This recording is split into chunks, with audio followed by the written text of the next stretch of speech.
بسم اللہ الرحمن الرحیم۔ السلام علیکم۔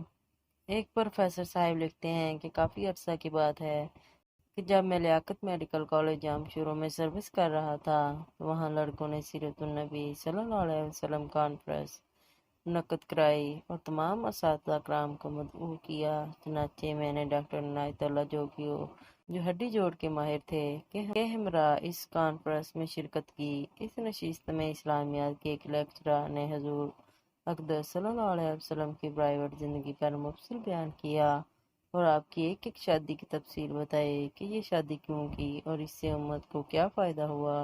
یہ بیان اتنا مؤثر تھا کہ حاضرین مجلس نے اس کو بہت سراہا۔ کانفرنس کے اختتام پر ہم دونوں جب جام شروع سے حیدرآباد بذریعہ کار آ رہے تھے تو ڈاکٹر عنایت اللہ جوگیوں نے عجیب بات کی۔ اس نے کہا کہ آج رات میں دوبارہ مسلمان ہوا ہوں۔ میں نے تفصیل پوچھی تو انہوں نے بتایا کہ 8 سال قبل جب وہ FRCS کے لیے انگلستان گئے تو کراچی سے انگلستان کا سفر کافی لمبا تھا۔ ہوائی جہاز میں ایک ایئر ہوسٹس میرے ساتھ آ کر بیٹھ گئی۔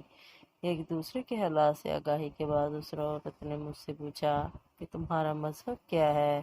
میں نے بتایا اسلام۔ ہمارے نبی صلی اللہ علیہ وسلم کا نام پوچھا۔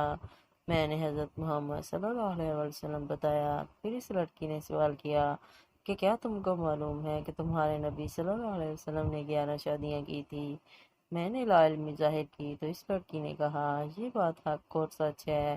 اس کے بعد اس لڑکی نے حضور صلی اللہ علیہ وسلم کے بارے میں معاذ اللہ نفسانی خواہشات کے غلبے کے علاوہ 2-3 دیگر الزامات لگائے، جس کے سننے کے بعد میرے دل میں نعوذ باللہ حضور صلی اللہ علیہ وسلم کے بارے میں نفرت پیدا ہو گئی، اور جب میں لندن کے ہوائی اڈے پر اترا تو میں مسلمان نہیں تھا۔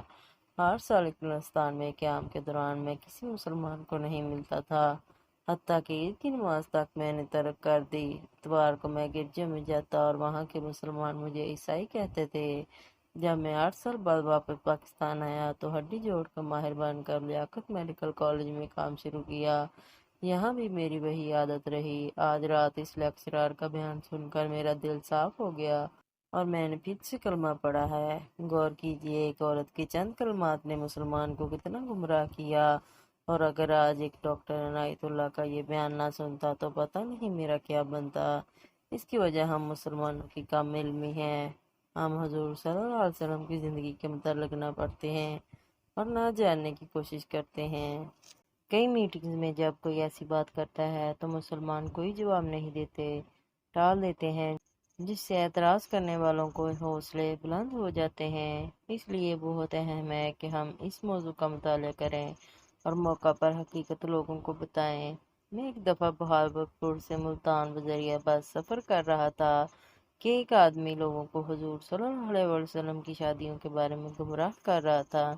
میں نے اس سے بات شروع کی تو وہ چپ ہو گیا اور باقی لوگ بھی ادھر ادھر ہو گئے۔ لوگوں نے حضور صلی اللہ علیہ وسلم کی عزت و نموز کی خاطر جانیں قربان کی ہیں۔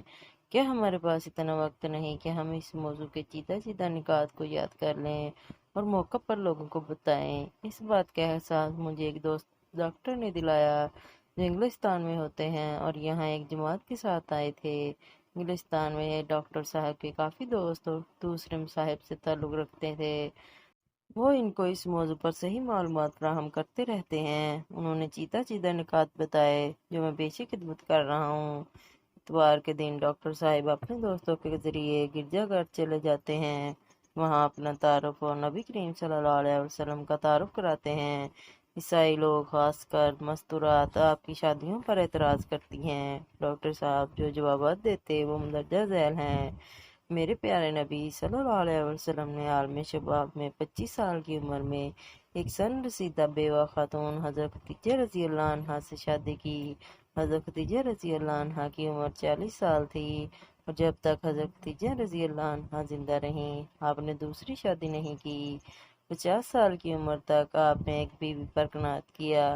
اگر کسی شخص میں نفسانی خواہشات کا غلبہ ہو تو وہ عالم شباب کے 25 سال ایک بیوہ خاتون کے ساتھ گزارنے پر اکتفا نہیں کرتا۔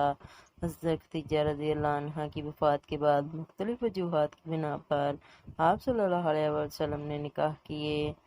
پھر اسی مجمع سے ڈاکٹر صاحب نے سوال پوچھا کہ یہاں بہت سے نوجوان بیٹھے ہیں آپ میں سے کون جوان ہے جو 40 سال کی بیوہ سے شادی کرے گا؟ سب خاموش رہے۔ ڈاکٹر صاحب نے ان کو بتایا کہ نبی کریم صلی اللہ علیہ وسلم نے یہ کیا ہے۔ پھر ڈاکٹر صاحب نے سب کو بتایا کہ جو 11 شادیاں آپ صلی اللہ علیہ وسلم نے کی ہیں، سوائے ایک کے باقی سب بیوگان تھیں۔ یہ سن کر سب حیران ہوئے۔ پھر مجمع کو بتایا کہ جنگ احد میں 70 صحابہ رضی اللہ عنہم شہید ہوئے، نصف سے زیادہ گھرانے بے آسرا ہو گئے، بیوگان اور یتیموں کا سہارا کوئی نہ تھا۔ اس مسئلہ کو حل کرنے کے لیے نبی کریم صلی اللہ علیہ وسلم نے اپنے صحابہ رضی اللہ عنہم کو بیوگان سے شادی کرنے کو کہا۔ لوگوں کو ترغیب دینے کے لیے آپ صلی اللہ علیہ وسلم نے حضرت سعودہ رضی اللہ عنہا، حضرت ام سلمہ رضی اللہ عنہا اور حضرت زینب بنت خزیمہ رضی اللہ عنہا سے مختلف اوقات میں نکاح کیے۔ آپ کو دیکھا دیکھی صحابہ کرام رضی اللہ عنہ نے بیوگان سے شادیاں کی، جس کی وجہ سے بے آسرا خواتین کے گھر آباد ہو گئے۔ عربوں میں کثرت ازواج کا رواج تھا۔ دوسرے شادی کے ذریعے قبائل کو قریب لانا اور اسلام کے فروغ کا مقصد آپ صلی اللہ علیہ وسلم کے پیش نظر تھا۔ ڈاکٹر صاحب نے بتایا کہ عربوں میں دستور تھا کہ جو شخص ان کا داماد بن جاتا ہے، اس کے خلاف جنگ کرنا اپنی عزت کے خلاف سمجھتے۔ ابو سفیان رضی اللہ عنہ اسلام لانے سے پہلے حضور صلی اللہ علیہ وسلم کے شدید ترین مخالف تھے، مگر جب ان کی بیٹی ام حبیبہ رضی اللہ عنہ سے حضور صلی اللہ علیہ وسلم کا نکاح ہوا تو یہ دشمنی کم ہو گئی۔ ہوا یہ کہ ام حبیبہ رضی اللہ عنہ شروع میں مسلمان ہو کر اپنے مسلمان شوہر کے ساتھ حبشہ ہجرت کر گئیں۔ وہاں ان کا خاوند نصرانی ہو گیا۔ حضرت ام حبیبہ رضی اللہ عنہا نے اس سے علیحدگی اختیار کی اور بہت مشکلات سے گھر پہنچی۔ حضور صلی اللہ علیہ وسلم نے ان کی دلجوئی فرمائی اور بادشاہ حبشہ کے ذریعے ان سے نکاح کیا۔ حضرت جبیریہ رضی اللہ عنہا کا والد قبیلہ مطلق کا سردار تھا۔ یہ قبیلہ مکہ مکرمہ اور مدینہ منورہ کے درمیان رہتا تھا۔ حضور صلی اللہ علیہ وسلم نے اس قبیلہ سے جہاد کیا، ان کا سردار مارا گیا۔ حضرت جبیریہ رضی اللہ عنہ قید ہو کر ایک صحابی رضی اللہ عنہ کے حصے میں آئے۔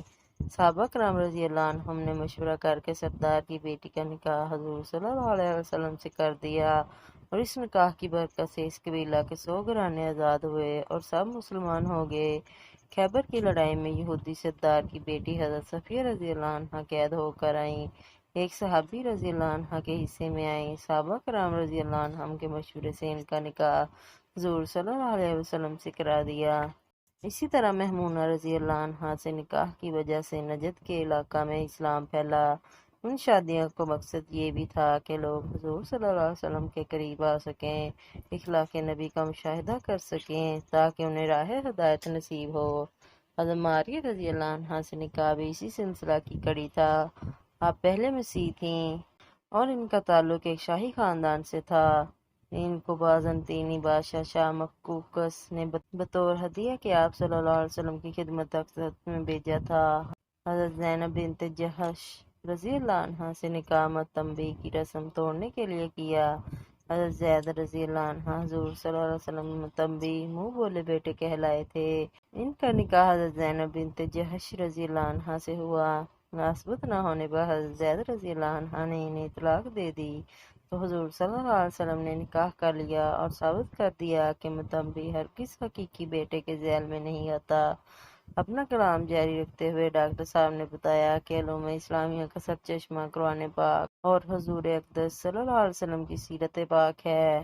آپ صلی اللہ علیہ وسلم کی سیرت پاک کا ہر ایک پہلو محفوظ کرنے کے لیے مردوں میں خاص کر صحابہ صفا رضی اللہ عنہم نے بڑھ چڑھ کر حصہ لیا۔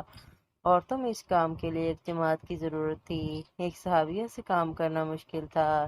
اس کام کی تکمیل کے لیے آپ صلی اللہ علیہ وسلم نے کئی نکاح کیے۔ آپ نے حکماً ازواج مطہرات رضی اللہ عنہ ارشاد فرمایا تھا کہ ہر اس بات کو نوٹ کریں جو رات کے اندھیرے میں دیکھیں۔ حضرت عائشہ رضی اللہ عنہ جو بہت ذہین، زیرک اور فہیم تھیں، حضور صلی اللہ علیہ وسلم نے نسوانی احکام و مسائل کے متعلق آپ کو خاص طور پر تعلیم دی۔